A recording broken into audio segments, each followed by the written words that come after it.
ایک آدمی کو کل پھانسی دینی تھی تو اس کو بلایا، کہنے لگا تجھے کب پھانسی ہے؟ اس نے کہا کل۔ کہنے لگا جا تجھے ذات کیا زندگی دی، اس کو چھٹی دے دی۔ ایک عام آدمی بیچارہ بیٹھا تھا، اس کو پکڑ کے نا کہنے لگا اس کی گردن اڑا دو۔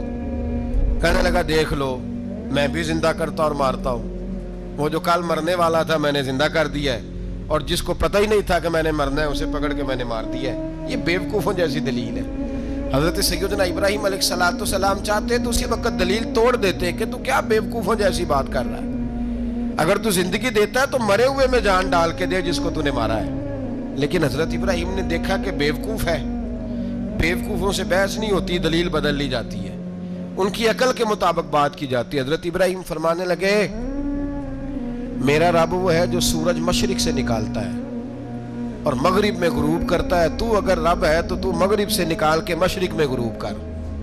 فَبُهِتَ الَّذِي كَفَرَ، کافر لاجواب ہو گیا، اس کے پاس اس چیز کا کوئی جواب نہیں تھا۔ علامہ اسماعیل حقی نے خوبصورت فقرہ لکھا ہے، خوبصورت جان ڈال دی ایک جملہ کہہ کے۔ حضرت سیدنا علامہ اسماعیل حقی رحمۃ اللہ علیہ فرمانے لگے چونکہ نمرود بیوقوفوں جیسی باتیں کر رہا تھا، اگر وہ یہ کہہ دیتا نا کہ میں سورج کو نکالتا ہوں مشرق سے، میں غروب کرتا ہوں معاذ اللہ مغرب میں نکالتا ہوں، تو آپ اپنے رب سے کہیے کہ وہ مغرب سے نکال کے مشرق میں غروب کرے۔ علامہ اسماعیل حقی فرماتے ہیں رب کریم کی آواز قدرت تھی، مالک حضرت ابراہیم علیہ السلام کے اس اگر وہ کہہ دیتا اور حضرت ابراہیم دعا کر دیتے تو رب کریم نے فرشتوں کو تیار بٹھایا ہوا تھا، فرمایا اگر یہ کہہ دے میرے خلیل سے کہ سورج مغرب سے نکال کے مشرق میں غروب کرنا ہے تو تیار رہنا، جس طرح خلیل کہیں گے ویسے ہی کر دیں گے۔ وَاتَّخَذَ اللَّهُ إِبْرَاهِيمَ خَلِيلًا، ابراہیم ہمارا دوست جو ہوا، جیسے کہے گا ویسے کر دیں گے۔ حضرت سیدنا ابراہیم علیہ السلام کی باتوں کا جب جواب نہ دے سکا، دلیل نہیں بندہ دیتا، پھر لڑائی کرتا ہے، پھر جھوٹے موٹے اعتراض کرتا ہے۔ دلیل ختم ہوتی ہے تو لوگ ذاتیات پہ اترتے ہیں، کہتے ہیں یہ کھانستا صحیح نہیں، دیکھتا صحیح نہیں، دلیل ختم۔ اب ذاتیات پہ اترے، کہنے لگے مجھے پتہ چلا ہے کہ یہ فلانی جگہ گیا تھا تو وہاں جا کے اس نے اس طرح کیا ہے۔ پھر لوگ ذاتیات پہ اترتے ہیں، جب دلیل کا جواب دلیل سے نہیں دے پاتے پھر ذاتیات پر اتر کر حملے کرتے ہیں۔ حضرت ابراہیم کے دلائل کا جواب نمرود نہ دے سکا تو کہنے لگا کہ اس کو آگ میں ڈال دو۔ قوم گئی ہوئی تھی ساری، آپ نے بات سنی ہوئی ہے، میں نے صرف اشارہ دینا ہے، میلے پہ تو حضرت سیدنا ابراہیم علیہ السلام نے سارے بت توڑ دیے، کلاڑا بڑے بت کی گردن پہ رکھا، واپس آئے کہنے لگے بت کس نے توڑے ہیں؟ تو فرمایا اس سے پوچھ لو جس کی گردن پہ کلاڑا ہے۔ کہنے لگے یہ تو بول ہی نہیں سکتا، تو فرمانے لگے بڑے بیوقوف ہو جو بولتا ہی نہیں، سنتا ہی نہیں، اپنا آپ نہیں بچا سکتا، اس کی پوجا کرتے ہو۔ کہنے لگے پکڑو دلیلیں ختم ہو گئی، اس کو آگ میں ڈالو۔ بہت بڑی حویلی 45 فٹ مربع پہ مشتمل ایک حویلی بنائی گئی اور 45 فٹ اونچی۔ مختلف روایات، علامہ اسماعیل حقی کہتے ہیں کہ 3 مہینے تک نمرود نے کہا کہ اس کے اندر لکڑیاں ڈالو۔ لوگ پوچھنے لگے کتنی دنیا جلانی ہے؟ کہنے لگا بندہ تو ایک جلانا ہے پر بندہ بڑا تگڑا ہے، ایک بندہ۔ 3 مہینے لکڑیاں ڈالی گئیں، اور لوگوں کی جو تہمات ہوتی ہیں نا وہ بڑی عجیب ہوتی ہیں۔ تہمات میں نے بڑی تفصیل سے رمضان المبارک میں گفتگو کی تھی، بدشگونی تہمات لوگ لیتے ہیں، اس وقت بھی لوگ تہمات کا شکار ہو گئے، عقیدہ بگڑ جاتا ہے تو وہ عجیب و غریب باتیں کرنے لگتا ہے، تہمات کا شکار ہو گئے۔ بیبیاں نظر مانتی، میں بیمار ہوں اگر صحیح ہو گئی تو اتنے من لکڑی دوں گی حضرت ابراہیم کی آگ جلانے کے لیے۔ ایک عورت لے کے جا رہی ہے لکڑیاں، تو ایک نیک دل آدمی نے اس سے پوچھا کہاں جا رہی ہو؟ کہنے لگی میں نے منت مانی تھی تو حضرت ابراہیم علیہ السلام کو معاذ اللہ جلانے کے لیے لکڑیاں لے کے جا رہی ہوں۔ تو وہ رب کریم کے بندے کہنے لگے تو ڈھونڈتی رہے گی، تجھے وہ جگہ ملے گی نہیں۔ وہ بی بی کئی مہینے گھومتی رہی، جگہ ہی نہیں ملی جہاں لکڑیاں ڈالنی، ماری گئی۔ تہمات کا شکار ہوئے بہت سارے لوگ، تہمات کا۔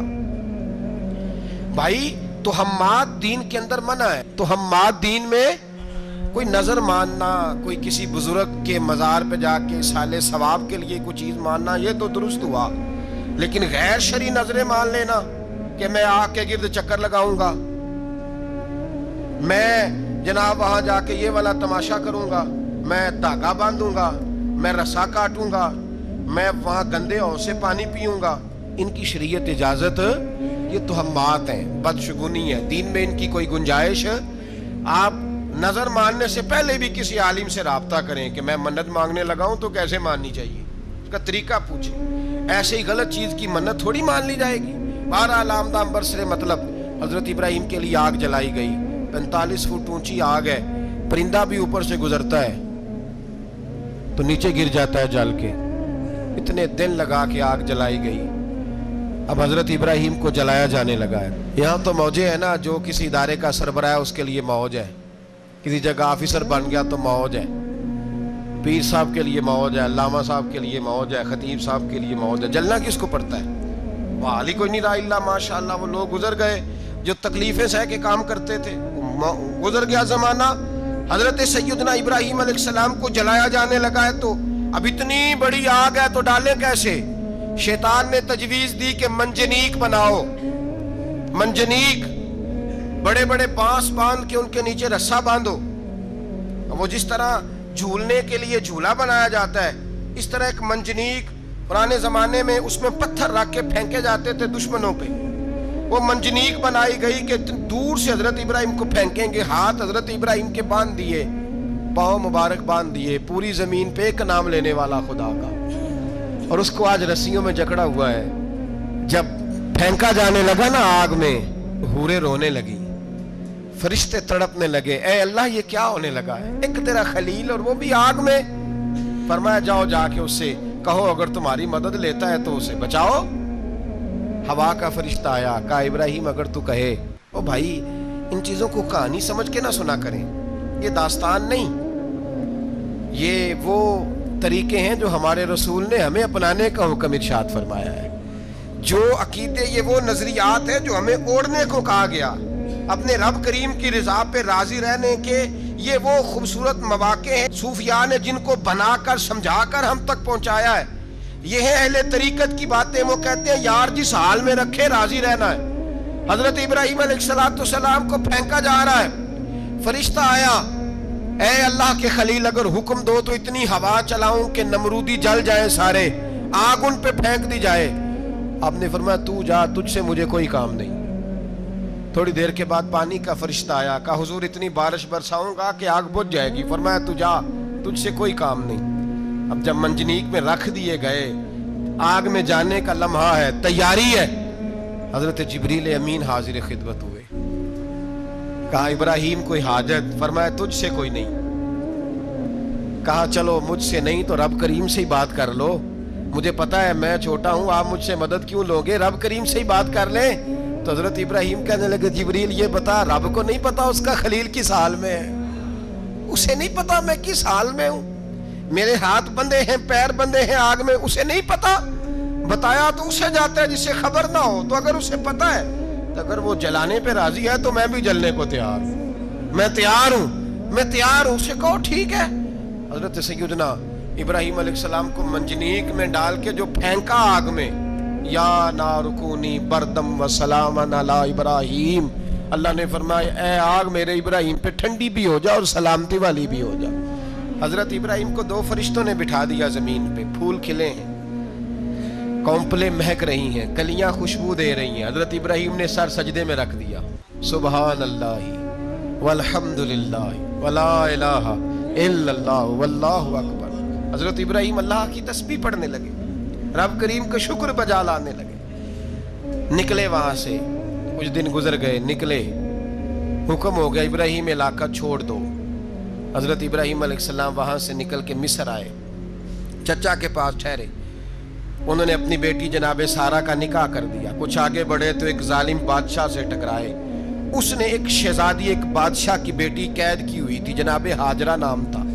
ان کو قید سے چھڑا کے ساتھ لائے. حضرت لوط علیہ السلام بھی ساتھ. یہ 4 لوگوں کا قافلہ چلا. فلسطین میں جا کے پڑاؤ ڈالا، گھر بار چھوڑا، تبلیغ شروع ہوئی. حضرت ابراہیم کے گھر میں 2 خواتین ہیں، ایک آپ کی بیوی ہیں، ایک حضرت ہاجرہ ہیں. اولاد کوئی نہیں. بڑا میوہ ہے میٹھا، گھر وہی آباد ہوتا ہے جس میں بچے روتے ہیں، گھر ہوتا ہی وہ ہے جس میں بچوں کی چنچناہٹ ہوتی ہے، بھن بھناہٹ ہوتی ہے۔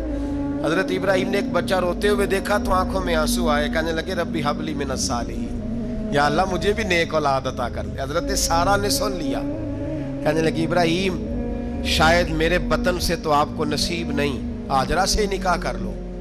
ناب ہاجرہ سے نکاح ہوا۔ اللہ تو بڑا بے نیاز ہے، رب کریم نے حضرت اسماعیل جیسا خوبصورت بیٹا عطا فرمایا۔ بیٹا کالا سیاہ بھی ہو تو سینے کی ٹھنڈک ہوتا ہے، پر یہ تو وہ بیٹا ہے جس کی پیشانی میں نور محمدی چمکتا ہے صلی اللہ علیہ وسلم۔ حضرت سیدنا اسماعیل علیہ اتنے خوبصورت، اب جس بیوی کے ہاں بیٹا تھا بیٹھنا اٹھنا بھی زیادہ اس کے پاس، آنا جانا بھی اس کے پاس، توجہ ادھر ہو گئی۔ جناب سارہ رشک کرنے لگی، ایک دن کہنے لگی اسے چھوڑ آ جنگل میں، وادی غیر ذی زرع، مکے کے پاس۔ بھائی ایک بیٹا عالم دین بنا لو، کہنے لگا روٹی کہاں سے کھائے گا؟ تیرے 5 بیٹے ہیں، کو حافظ قرآن بنا، کہتے روٹی کہاں سے کھائے گا؟ وہ بچہ بھی کہتا ہے میں کہاں سے کھاؤں گا؟ حضرت ابراہیم علیہ السلام تو چند مہینے کا بچہ چھوڑ آئے، تو کہاں سے روٹی کھائی حضرت اسماعیل نے؟ کہاں سے کھائی ان کی اماں نے روٹی؟ بھوکے مر جاتے ہیں یہ سارے۔ میں بڑی ذمہ داری سے کہا کرتا ہوں کہ جتنی خوبصورت روٹی اللہ کریم دین کے خادموں کو عطا کرتا ہے شاید کسی اور کے نصیب ہوتی ہو، لیکن ہم لوگ توجہ ہی نہیں کر رہے، ہمارا ذوق ہی نہیں بن رہا، ہم یہ محنت ہی نہیں کر رہے کہ قوم کو مستند علماء کی ضرورت ہے، علاقوں کے علاقے خالی ہیں، ادھر ہمارا مزاج ہی نہیں بن رہا، توجہ ہی نہیں دین کی خاطر۔ اور پھر چلے بچے تو بعد کی بات ہے نا، جو ابھی خود جوان ہے وہ بھی تو یہ دعا، ایک صاحب مجھے کہنے لگے میں دعا مانگ رہا ہوں اللہ مجھے بیٹا دے تو میں اسے دین پہ لگاؤں گا، تو میں نے کہا آپ بھی بوڑھے نہیں ہوئے، آپ خود ہی لگ جائیں، بیٹا تو ابھی آئے گا تو لگے گا نا، تو آپ تو اس وقت ہے تو آپ تو پہلے لگے نا صاحب، 2 گھنٹے تو نکال کے آئے، دین سیکھنے کو کافی ہے۔ آپ اتنی لمبی سوچ رہے ہیں کہ بچہ آئے گا تو بڑا ہوگا تو وہ جائے گا تو دیکھی جائے گی، ابھی تو آپ ہیں تو آپ تو آؤ۔ حضرت ابراہیم نے بچہ وہاں چھوڑا۔ یہاں سے جو عمرہ کرنے لوگ جاتے ہیں نا، جو حج کرنے جاتے ہیں، ان کو پتا ہے کہ وہاں دنیا کی ہر نعمت ملتی ہے، پھر بھی ڈبل ٹرپل پیسے لوگ جیبوں میں ڈال کے جاتے ہیں۔ حضرت ابراہیم جب وہاں لے کے گئے تو کوئی انسان نہیں تھا، پانی کا قطرہ نہیں تھا، 2 کلو کھجوریں، ایک مشکیزہ، بیوی کو تھمایا۔ ہمارے گھر میں ہزاروں چیزیں پڑی ہیں لیکن وہ جو توکل ہے نا وہ ختم ہو گیا ہے۔